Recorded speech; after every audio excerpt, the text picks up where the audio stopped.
They say you get what you pay for, and for $21, this 1980s tooled Tomcat is definitely going to make me earn it. We aren't just assembling a model today, we're performing a rescue mission. We're facing 40-year-old mold scars, blisters, and seams that seem to never end. It's a total plastic overhaul, filling, filing, and power sanding until it's smooth. We're even doing some surgical gear up mods to bypass the sag issues this kit is famous for. It's a battle, but stay tuned because by the end of this stage, this budget build is going to look like $1 million. I've created chapters for easy navigation, so you can jump straight to the surgical gear up mods or follow the entire battle step by step. Let's get to work on some plastic. All right, for the first thing, let's take a look at the nacelle.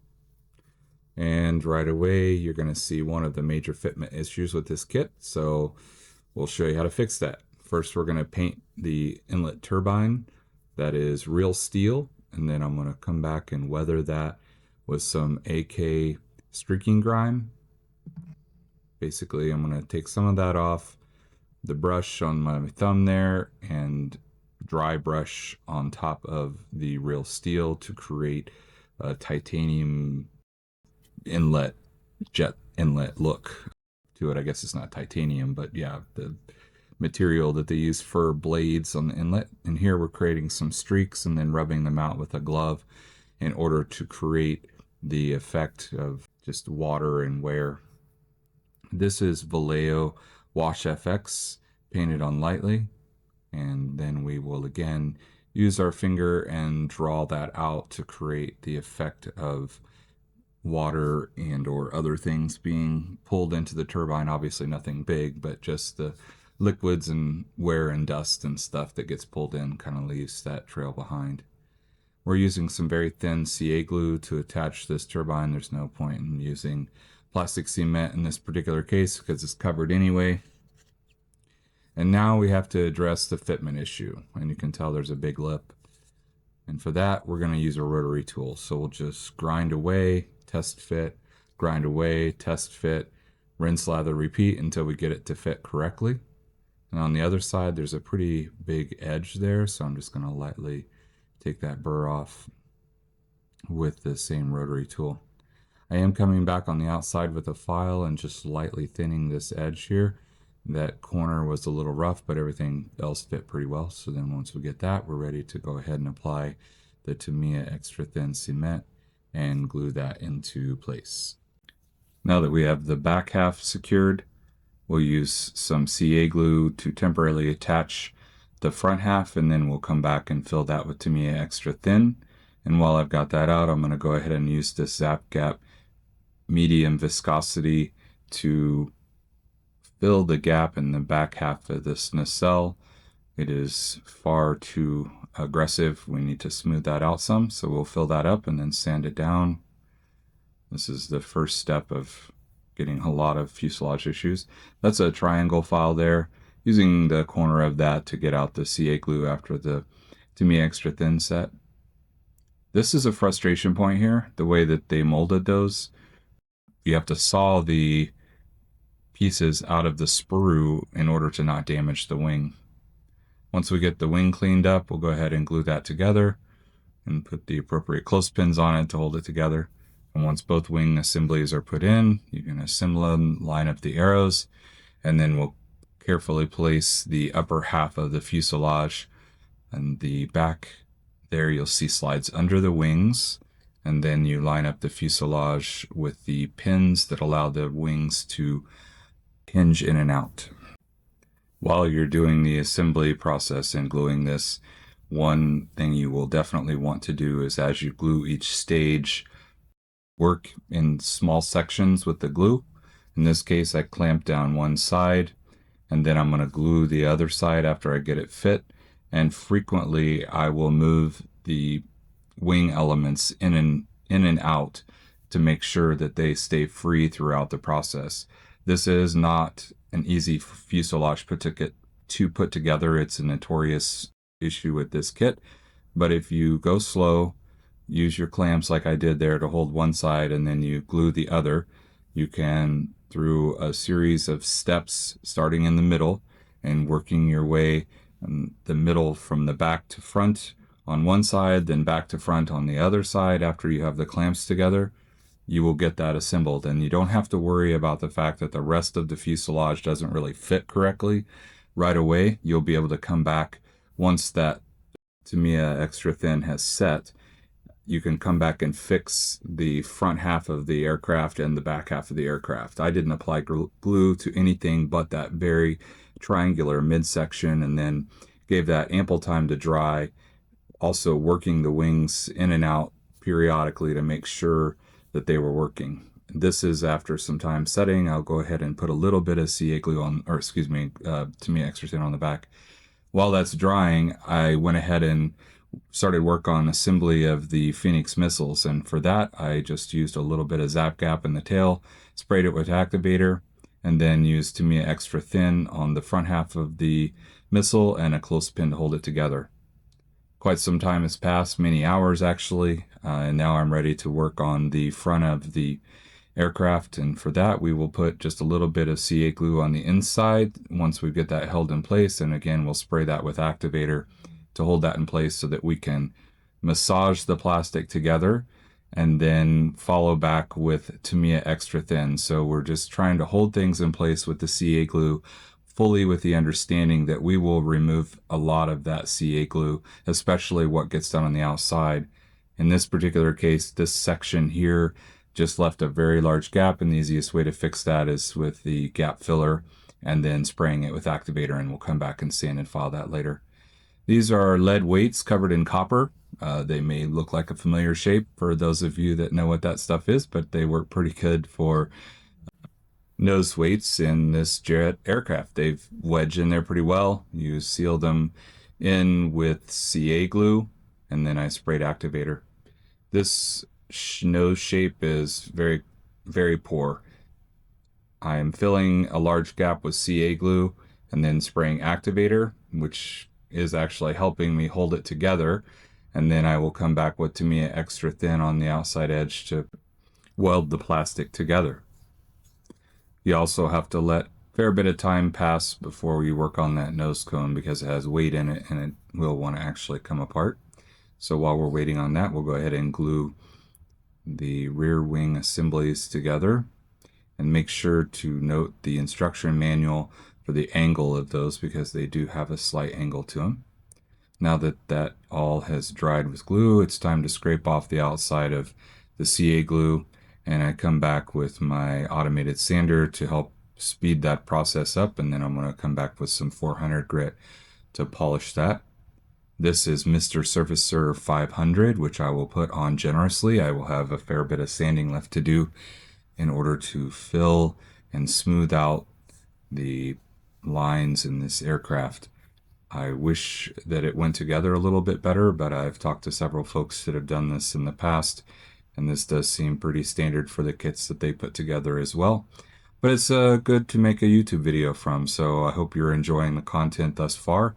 And up to this point, this is pretty much what it's like to build this model. Lots of sanding and filling. While it is a good budget $21 kit, you won't find this issue with the more expensive kits. So you have to decide, do you want to be a builder and put some time into it? Or do you want to just assemble something and then have the fun of painting? I actually like to do a bit of both. In this particular case, it was a lot of fun to build this, although it took a ton of work. Here we're using Vallejo putty, which is a latex-based putty. We're going to fill that in with the silicone tool that I used there, and then we come back with a wet cotton swab as a method to clean off the excess, and you can let this dry a little bit to get tacky so that you don't remove it from the joint. It's a very easy putty to work with once you learn how to use it. Trial and error. Took me 3 or 4 times using it before I got it perfect. Although maybe it's not perfect, but it took me 3 or 4 times before I got pretty good at it. I'm very happy with it anyway, and I like this putty because it's easy to work with. And again, here you'll see me just use a wet toothpick or Q-tip, cotton swab to clean that off. Works pretty well. All right, here's the part of the video where we start the customization. This model is definitely built or designed to be gear down, and it is without a doubt a problem for a lot of folks anyway. I've had several people tell me that when they built it gear down several months later, the weight of the aircraft essentially bowed the landing gear. So I didn't really want to have that. Plus, I had a cool idea about how to mount the aircraft, which basically is going to involve some clear acrylic rods through the back of the engines, and that way I can display the plane either inverted or standard flight. So we need to close the bays off, and why not use the plastic that's provided to do that? So what you're seeing here is I've cut the parts in two, and I've kept this in place so that I can use it as a way to hold the gear bay doors from falling inside to this gaping hole. So it's just a matter of trimming that up, filing it down, getting it to fit, then using CA glue to glue it inside. And then I will modify the actual gear bay doors themselves so that they have pin grooves in them, which you'll see me do here with a file. And I'm cutting this away so that I have a way to align the gear bay door and also a way to apply some glue. And once I get that in, I just test fit, file, test fit, file, test fit, file. And because of the original markers of the original piece of plastic where I was able to cut that away, it allowed me to get the appropriate fit. And just lots and lots of work with this back and forth, filing, sanding, cutting with the cutting tool, tweezer alignment, CA glue, etc. It's tedious work if it's something that you're interested in doing, but I'm very happy with the end result. There's only so much I can show on video before I bore everybody to death, so you are getting definitely the abridged version of this. I spent many, many hours. I probably have 6 hours into the front and rear landing gear modifications to get them to look the way that I want them to look. But overall, I'm very happy with how they look. And here you'll see me start working on the rear assembly.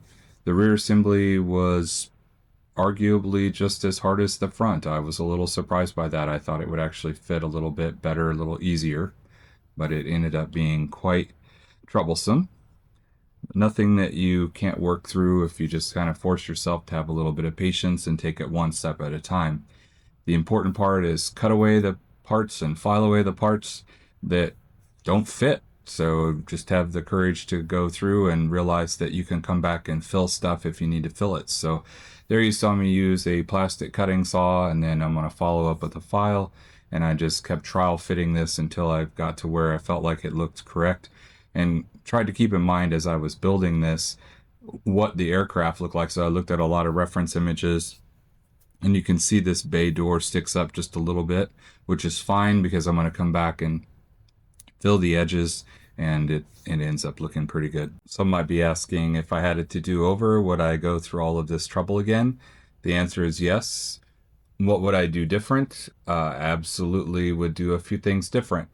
I would reduce the amount of material around each of the bay doors so that they were more sunken in, and then I would come back and fill that edge a little different. I was trying to match the sides of the fuselage in addition to the surface of the wing underneath the plane itself. As you can see here, I'm filing away that edge, which creates a very nice transition. But because there were so many parts involved with closing these doors, just using the parts that were there, each of those parts, when they glued in, fit ever so slightly different, and each had their own unique edge to fill. I feel like maybe in hindsight, if I would have indented those a little bit more, I wouldn't have had quite as big of an issue.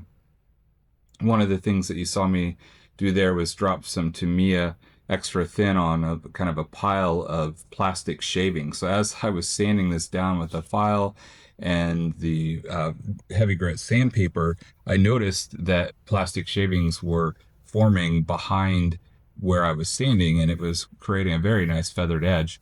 So that is a little trick that I taught myself on this model. That actually saved me quite a bit of time to just use the file, allow those shavings to form behind a hard edge, and then using the Tamiya extra thin to bond that as plastic and create that as a filler. That saved me a ton of time. One of the other tools that you'll see me commonly use here are my wood chisels. I used to do a fair bit of wood carving, and this is a wood chisel here that you see. This tool it's really easy to keep sharp. It's got some heft to it, so the blade doesn't want to roll like what a hobby blade would, and I find it quite good for that. So in between processing, letting the filler dry, I would work on the missile assemblies. And by far, this Sparrow, I think it is, missile here is arguably probably the worst missile I've ever had to put together. On that one missile assembly, I think I had something like 6 clamps to hold it together. It was really annoying. But again, this was a $21 kit. It is 1980s-ish tooling. You actually, if you look close on a couple spots of the wing, you might see the stamp. I left the Revell stamp on the rear wing assembly on the bottom. All right, here what you're seeing is I'm finally getting down to the edge where I've got all of the feathering done, and I'm coming back with some 240 grit sandpaper, just validating that everything is smooth and transitioning, and I come back with some 400 just to double check my lines, because once you start to apply paint, it gets a lot more difficult. And look at what I found. I found an edge here where there was some buildup of material, and I just used a razor saw and then to create an initial line, and then came back with my Tamiya scribing tool to rescribe this line. And this basically just where the glue with some of the CA glue or other things that I used was just a little too large in that gap, so it didn't look right. So you got to fix it. The bad part about all of this, and thankfully this is a raised panel line jet, and it doesn't have a lot of detail to start with, frankly. So it's not that big of a deal for you to come back and add these details. So now that I've got all of this stuff smooth and aerodynamically correct, I suppose you might say, it's time to rescribe in the details. I'm kind of loosely following the lines here and using a razor saw to cut fine lines. At scale, these hatches close pretty tightly, so you wouldn't have a lot of detail or a lot of visible cracks here. You do have some, but it's definitely not as big as what the kit would have had if I hadn't done all of this work. And then after I run my scribing tools off it, I come back and run some Tamiya extra thin over the top of it, and that smooths the edges out to make it look a lot cleaner, so they're not jagged from running those tools over that surface. And I just do that on all the bay doors, and that looks really rough just because I can't draw with a Sharpie, but in the end it looks pretty clean. So you'll see that when you get to the final images here. And here I use some Tamiya masking tape and a razor saw to cut the nose cone edge where you would open that up for radar maintenance, and went ahead and threw it. Now this is an interesting part of the kit right here. You'll notice that this whole area is blacked out, and I honestly don't know the right answer here. I haven't taken the time to look it up, but I saw that only 2 parts were referenced off this kit, but yet the rest of this was a jet nozzle. And I kind of feel like perhaps some of this jet nozzle is intended to, it's either for a different plane or a different version of this plane, but I went ahead and assembled it, and I may use it. It may not be 100% historically accurate, and I'll own that if it's not. But one of the nice things is it actually is hollow all the way through, and it does provide just a little bit more detail. So I went ahead and assembled this, and what I did is assembled half of it and then assembled the other half, and then put those 2 halves together on the inside with some CA glue, and then came back with some Tamiya extra thin to weld the seam lines together. Then I realized, oh shoot, there's a lot of ejector pin marks that are going to be visible once I clean this up. So I went ahead and mixed up some of Tamiya putty with lacquer thinner and used my marked brush you see there with the blue tape to fill that in, sand it down, get it looking correct before I glue that together. And then I went back to one that I already assembled and actually filled the putty in. Now, just in case I haven't decided at this stage which nozzle I'm going to use, so I'm going to weather them both. And what I am doing here is creating kind of a burned steel look that I've seen in museums and just looking at pictures. So to do that, I use a little bit of red, very watered down on the plastic. I then follow that with white, and then I lightly spray it's called Real Steel Vallejo inside there, and that gives it this pink silverish hue that you seem to get from nozzles that have had afterburners run through them. I find that look to be pretty okay. It may not be perfect. I've seen some others out there that maybe get a little more realistic look, but considering the detail of this particular part, I was very happy with it.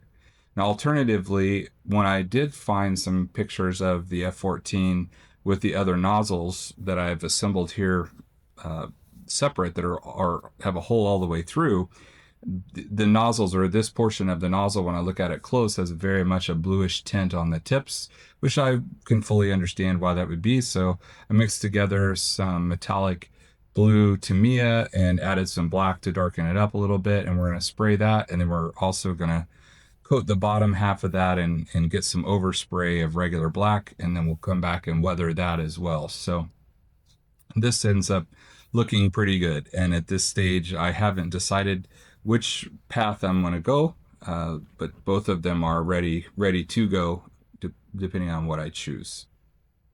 Again, this is just to me a flat black that we're spraying on here, and then we'll come back and weather this nozzle after it dries. I put a fair bit of time into trying to figure out like how to assemble these nozzles and get them to work the way that they're supposed to work.